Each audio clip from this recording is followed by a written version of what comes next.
Big Bash 2026 এর 4 নম্বর ম্যাচে মাঠে নামতে যাচ্ছে Sydney sixers versus Adelaide strikers. এই ম্যাচটা বাংলাদেশ সময় কয়টা বাজে অনুষ্ঠিত, ম্যাচটা কারা জয়লাভ করতে পারে জানতে হলে সম্পূর্ণ ভিডিওটা নাটক দেখার অনুরোধ রইল। সো ভিডিওটা শুরু করা যাক। ম্যাচটা অনুষ্ঠিত হবে সিডনি ক্রিকেট গ্রাউন্ড। এই পিচে ফার্স্ট ইনিংসের অ্যাভারেজ রান 162, সেকেন্ড ইনিংসের অ্যাভারেজ রান 137। এই পিচে একমাত্র হাইস্ট টোটাল রান হলো 220/3 উইকেট। একমাত্র এই পিচে লাস্ট 66টা টি20 ম্যাচের মধ্যে 52% ফার্স্ট ব্যাট, অপরদিকে 47% সেকেন্ড ব্যাট জয়লাভ করেছে। একমাত্র এই পিচে লাস্ট 10টা টি20 ম্যাচের মধ্যে 77টা উইকেট দেখা পেয়েছে পেসাররা, অপরদিকে 42টা উইকেট দেখা পেয়েছে স্পিনাররা।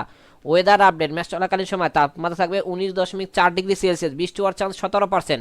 এখন তো এই দুই দলের লাস্ট 10 ম্যাচের হেড টু হেড পরিসংখ্যান, যেখানে লাস্ট 10 ম্যাচের মধ্যে সিডনি সিক্সার্স 8টিতে, অপরদিকে অ্যাডিলেড স্ট্রাইকার 2টিতে জয়লাভ করে। সবকিছু বিবেচনা করে এই ম্যাচে আমরা অ্যাডিলেড স্ট্রাইকার্সকে উইনিং টিম হিসেবে ঘোষণা করছি। ম্যাচটা অনুষ্ঠিত হবে ডিসেম্বরের 17 তারিখ দুপুর 2টা 15 মিনিটে।